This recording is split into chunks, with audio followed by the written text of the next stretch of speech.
du chef de l'État dans le district des Savanes, le président Alassane Ouattara était aujourd'hui à Mbengue et à Ouangolodougou où il a animé 2 meetings. Au Sénégal, le visa biométrique désormais exigé avant d'avoir accès au pays. Comment la mesure est-elle appréciée? La réponse dans ce journal.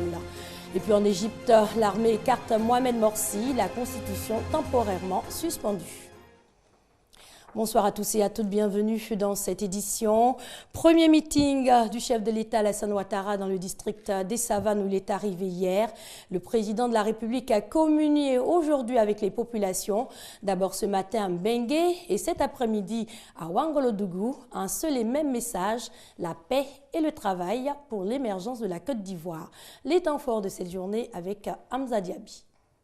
Le président de la République, Alassane Ouattara, en visite d'État depuis mardi dans le district des Savanes. Ce mercredi, le chef de l'État a communié avec les populations de Mbengue et Ouangolodougou.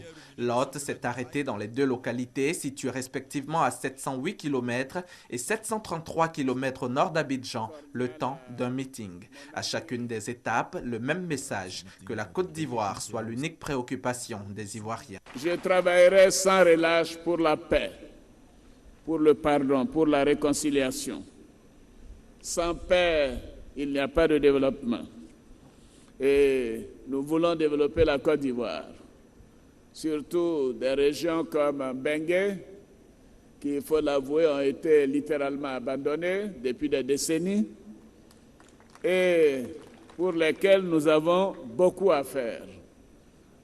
Nous avons commencé, comme vous l'avez vu, que ce soit dans le domaine de reprofilage des routes, de l'eau potable, de l'électricité, des centres de santé, des écoles, mais cela est totalement insuffisant.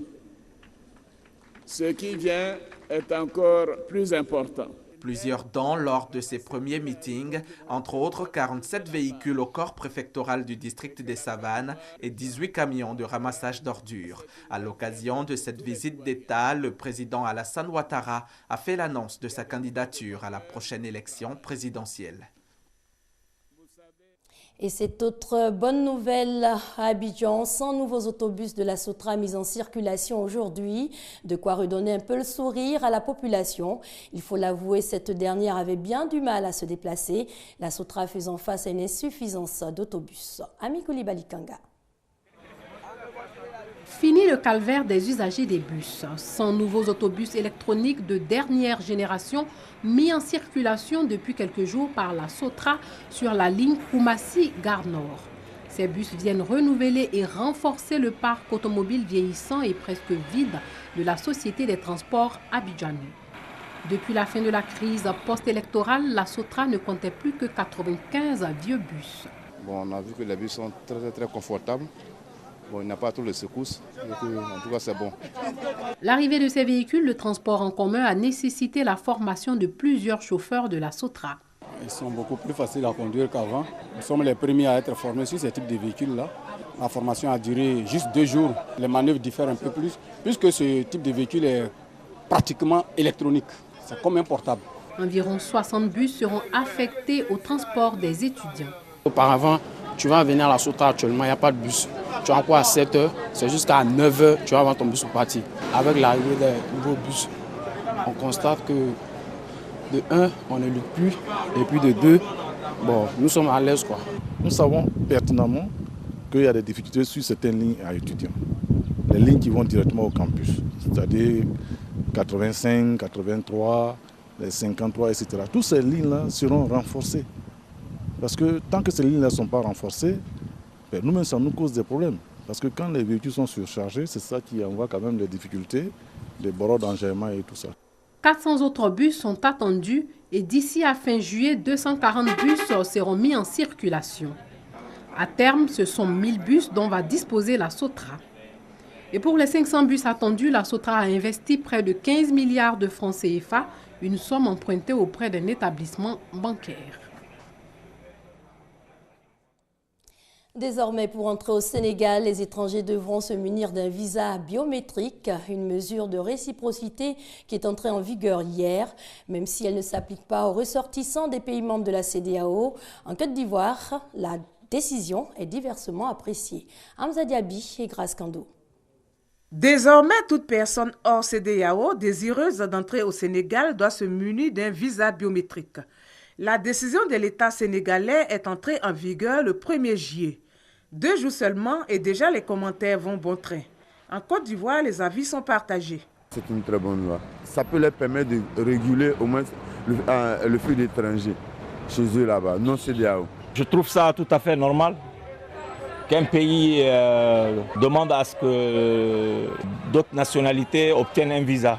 La majorité des pays du monde font la même chose. Donc je ne vois pas où est le problème. C'est pas normal. Même à Moyen-Orient. Maintenant, il faut visa partout. À l'époque, il n'y a pas visa. Pour certaines personnes, cette disposition va renflouer les caisses de l'État. C'est pour générer les fonds des caisses. C'est de cet argent qui construit les routes, c'est de cet argent, ils font tout. Alors que si quelqu'un veut rentrer chez eux, on paye. Si eux aussi, ils vont aller dans un autre pays qui ne fait pas partie de la CEDEAO, ils payent. Et pour Adilo, Sénégalais vivant en Côte d'Ivoire depuis plus de 20 ans, l'initiative est à saluer. Je suis un peu d'accord avec cette visa. Parce que les Européens, quand nous on rentre en Europe, on fatigue trop pour avoir le visa. Souvent même, ils ne donnent pas le visa. Si le Sénégal a accepté de faire visa pour les Européens, c'est trop bon. C'est trop acceptable même. Moi, je suis d'accord avec ça. La durée du visa est comprise entre 0 et 90 jours. Le prix forfaitaire est fixé à 32 500 francs CFA. Les 14 pays de la CEDEAO ne sont pas concernés par cette mesure en vertu des accords bilatéraux de libre circulation des biens et des personnes. Retour en Côte d'Ivoire, direction le sud-ouest de la Côte d'Ivoire. Je vous conduis à Kosso, un village du département de Fresco. Dans ce pays gaudier, l'activité de pêche est pratiquée par les populations ghanéennes. Franck Kouadio s'est intéressé à ces pêcheurs et aux relations qu'ils entretiennent avec les halogènes. Séparés par une mince couche de terre, la lagune face à la mer et 2 types de pêcheurs ici à Kosso, village balnéaire dans le département de Fresco. Les autochtones gaudiers préférant la pêche lacustre, celle pratiquée en haute mer est l'affaire des pêcheurs fantis venus du Ghana. Et justement, sur la plage du village, ces derniers reparent les filets, très souvent endommagés. Après une rude partie de pêche, ils en tirent l'essentiel de leurs revenus. On donne ça à nos femmes. Nos femmes viennent, prennent cette venez prendre pour aller donner aux femmes du lard. Elles payent pour aller au marché, pour aller vendre. Il y a pour 1000 francs, il y a pour 500, il y a pour 2000. La pêche en haute mer, une activité exclusivement pratiquée par les allochtones, mais certains jeunes du village, comme Jean-Marie, 22 ans, ont percé le mystère. Moi, j'étais à Abidjan, je suis venu au village en vacances, mon patron m'a pris, il a fait signe à mes parents, il a voulu travailler avec moi, c'est de là maintenant, ça fait plus de 8 ans qu'il travaille avec lui. C'est là, il était allé prendre le travail dans 2 ans, dans 4 ans maintenant, je suis devenu bon. Mais agriculteurs et artisans dans l'âme, les tuteurs s'occupent de la confection des pirogues, un métier qui requiert un certain doigté. Le bois est arrêté et on l'abat. Une fois qu'il est abattu, maintenant bon, on coupe les 2 bouts là, plus maintenant on taille là-dessus. Maintenant on envoie un vieux maintenant pour venir tracer, puis maintenant nous bon, on finit maintenant le reste. 5 mètres. 5 mètres. Bon, environ 50 000 à 80 000, ça dépend. Un regain d'activité bientôt pour tous ces acteurs de la localité.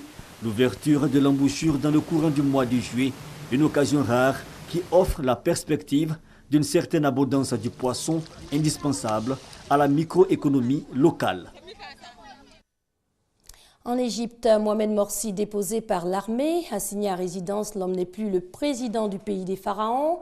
La constitution est temporairement suspendue et un président par intérim est désigné pour une transition.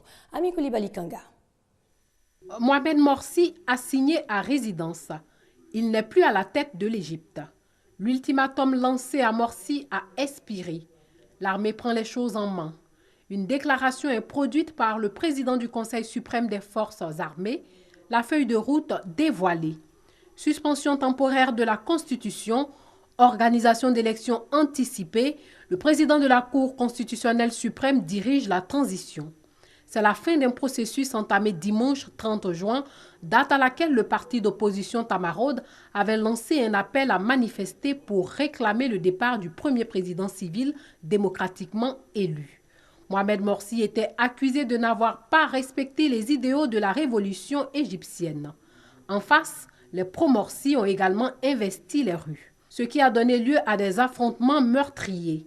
L'armée sort de sa réserve après ce dimanche de colère et lance un ultimatum à Mohamed Morsi le lundi 1er juillet. Il doit satisfaire les revendications des populations avant mercredi 17h, heure égyptienne. Une exigence qu'il balaie du revers de la main. Il s'accroche, il clame sa légitimité, il demande même la mise sur pied d'un cabinet de consensus. Rien n'est fait. La tension sociale monte d'un cran. La place Tahrir ne désemplit pas. L'armée entre enfin en scène. Le président Mohamed Morsi déposé. Un président par intérim désigné. Le président de la Cour constitutionnelle supérieure va prêter serment devant l'Assemblée générale de la Cour. L'organisation d'élections présidentielles anticipées avec le président de la Cour suprême constitutionnelle qui assure l'intérim en attendant d'élire un nouveau président.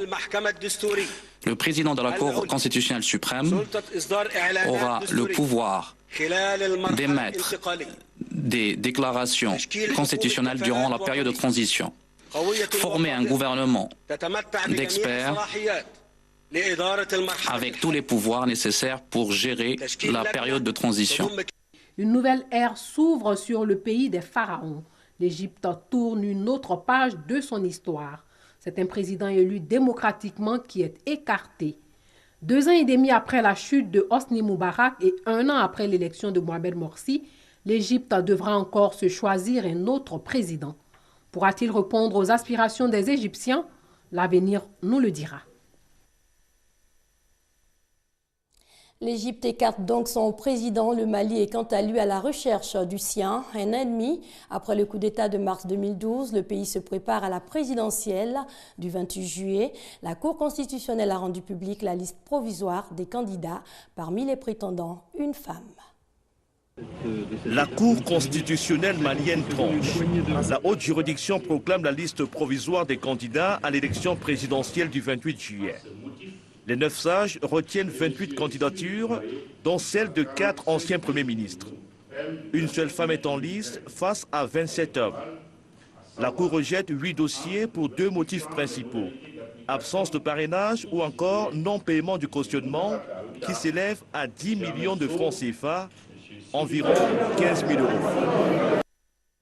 Et puis cette colère, celle du président bolivien Evo Morales, soupçonné de transporter l'analyste américain en fuite, Edward Snowden. Son avion présidentiel a été bloqué à Vienne car interdit de survol en France et en Espagne.